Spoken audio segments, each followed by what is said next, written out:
Hello, my name is Myra. Welcome to another video. Now, like the title suggests, this is a video about books that I really want to read, but I am scared to read.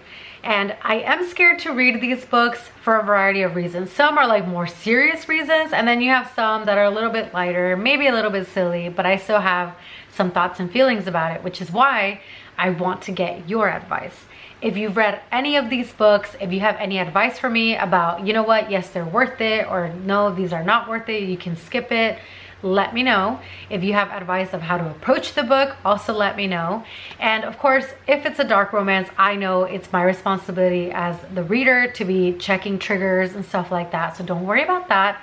But with all that out of the way, let's go ahead and jump into the first book. So the first one that I actually have it here physically. It's A Little Life. This one, I had heard briefly about it, but I hadn't seen it on like TikTok and social media as much. It was mainly on YouTube that some people were talking about it. My sister-in-law actually gifted it to me a few months ago. She was like, hey, I've seen this book all over TikTok and I know that you like reading, so I got it for you. And literally just yesterday I saw a TikTok, and it was basically a compilation video of just a bunch of different clips of this reader crying. And she was talking about how she just was like completely broken after like reading this book. And I did see that some of the comments were saying that it's recommended to be in like a really good place mentally, and to maybe read like a little bit of the book and then read a different book and then read a little bit more and like that. So basically taking breaks in between. But I want to know, if you read this book, will I still get the full first, like the best impression of this book if I take those breaks? Now, mentally, I definitely want to make sure that I'm in a good headspace, because I mean, even this picture, like, look at this. This looks freaking sad. Like, this is sadness if I've ever seen it. So let me know, how should I approach this book, if it's a good idea to do a little bit at a time, or if I should just read it all at once, but make sure obviously that I'm in a good mental headspace. Let me know.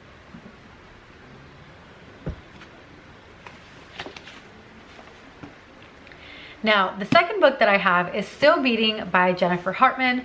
This one, again, it's a book that I saw everywhere last year, and I have recently, probably for like the past like 3-4 months, I've been seeing it all over. Like, I've seen it at Target, at Walmart, with like a really pretty cover of like I think it's a locket, it's a necklace, and I'm sure it has some sort of meaning in the story.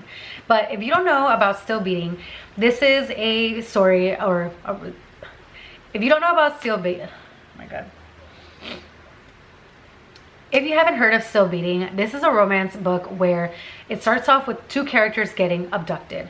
So they're kidnapped. It's a man and a woman that are kidnapped, and they're pretty much forced to participate in acts with each other that they don't want to. And then the woman that's taken, she is, you know, S8. And I do believe it's all on page. So that's where like the heavy and like triggers are for this book. And I think that this is like the first 20-25%. Now, these two initially hate each other because she happens to be like, her sister ends up. Now, these two hate each other, and they hate each other because he is actually her sister's fiance or boyfriend. I'm not 100% sure. And they hate each other. They've never liked each other, but he is trying to give her a ride. He's picking her up at this bar, and they both get abducted in the parking lot, I believe. Now, after the trauma happens, then the story starts off from them like recovering and getting past that trauma. And that's where the romance, I guess, you know, they obviously bonded while they were taken, and they lived through that trauma. So now they have this like traumatic experience that they went through, and that's where their love story starts. But I know people have had problems with it because they've said that the heroine's sister, the one that wasn't abducted, is really like insensitive. They've said that the romance isn't really like believable, that they don't really like how it was like described. And I'm normally one for like I firmly believe that you should form your own opinions when you're reading a book, but it does make me think, like, if it's really that traumatic at the beginning, like, is it really worth it? So that's where, again, this is where I need help. Like, I need to know, is it worth it? Is it not? It's a mystery. I also have Her Soul to Take by Harley Laroux. This one, I guess it's a little bit more of like a silly reason why I'm scared. I mean, we all have our reasons, but anyway, for this one in particular, it's because the hero is a demon.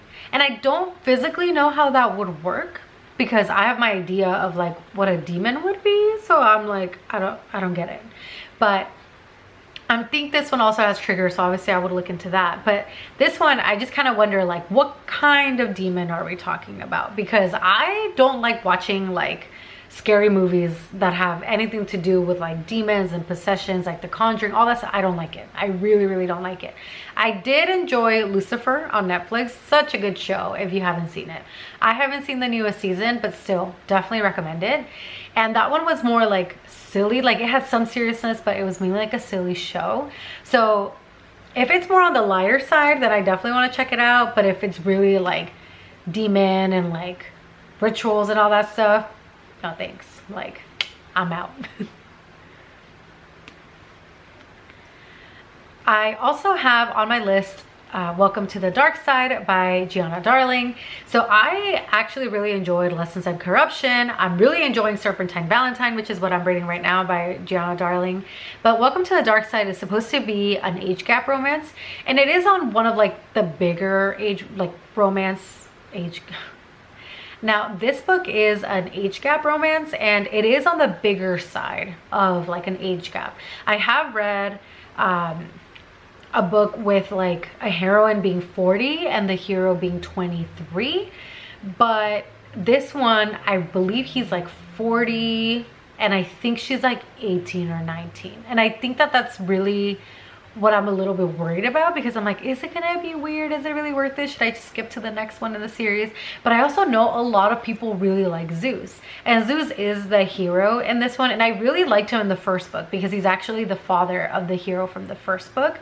And so I'm kind of like, well, maybe it's not gonna be done creepy, and like, again, I'm sure she wrote it beautifully, but this one, again, it's like silly scared, I guess, that I am. But I'm just wondering, should I skip it? Is it not going to be weird? Is it done in a really good way? Let me know. Then I have another heavy one. It Ain't Me. Oh no. Yeah. Then I have another heavy one. Okay. Then I have another heavy one. It Ain't Me, Babe by Tilly Cole. This one, I've heard that it is dark. I think it starts off pretty dark. It's also an MC romance. This one though, I'm worried that I'm just not gonna like it possibly. I think this is the one that basically the B word is thrown around a lot. Now, I'm not someone, like, I'm not offended by the word. Like, I say the word probably a little bit too often, but I don't think that I want to read it in every other sentence, and that's what I've heard about this book. But if it's really good, let me know and I can maybe give it a try and just kind of skip over. I think this one, I want to say someone counted it and I think it has the word in there more than 250 times. I'm not sure. That's what I heard or saw, whatever. So yeah, I mean, that's kind of a lot. But if it's worth it, tell me and I will check it out. Then I have a really dark one. I have Take Me With You by Nina Jones. This one is a serial killer who enjoys breaking into homes where there's couples living there, and he toys around with them before he unalives them. Now, he usually does a fair amount of stalking and his own little twisted version of research before choosing a couple, or when he chooses a couple. But it turns out that when he breaks into this particular couple's home, there's also a little boy there, and it's the heroine's younger sibling. So it's throwing him off because he's like, oh wait, I usually, I only have like the couples usually that I mess with. I'm not messing with kids. And her, as like a big sister, she's like, listen, don't do anything to my boyfriend, don't do anything to my sibling, just take me with you. And that's where this starts. So I do know, like, he's not morally gray, he's like on the opposite side. Like, here's like an okay hero, here's morally gray, and he's like way back there because he's literally a serial killer. I think he's like a sociopath, psychopath, I don't know. But that's where the book goes. And it is considered a romance, I believe. So I'm just curious, like, how exactly does this become a romance? Like, is it justifiable somehow?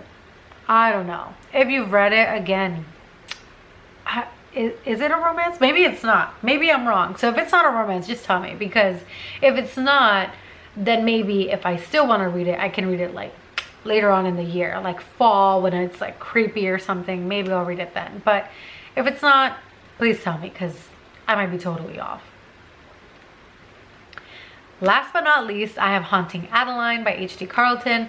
This one, again, maybe like more of like a less scared, because I have read Stalker Romance before, but this one, again, I would check triggers, because I think this one has like things in there that are like kind of like the darker and heavier side. But I think this one has more like You vibes, like the show You.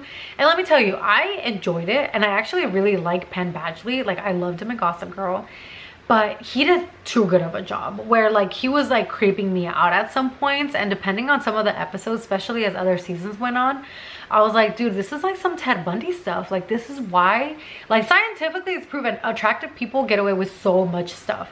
And I'm like, this is exactly what it is. Like, no one will suspect him or think anything of it, because he seems like this mellow and really good looking guy who has no trouble talking to women, and women feel comfortable talking to him because he's attractive.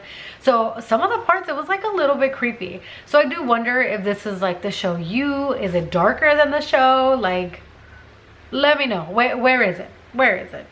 But those are the books that I really want to read, but I'm too chicken to check out. But if they are worth it, please let me know if you've read it. Tell me how to approach it. Tell me if I should skip it. Give me all the feedback down in the comments. But thanks again for watching this video, and I will see you in the next one. Bye.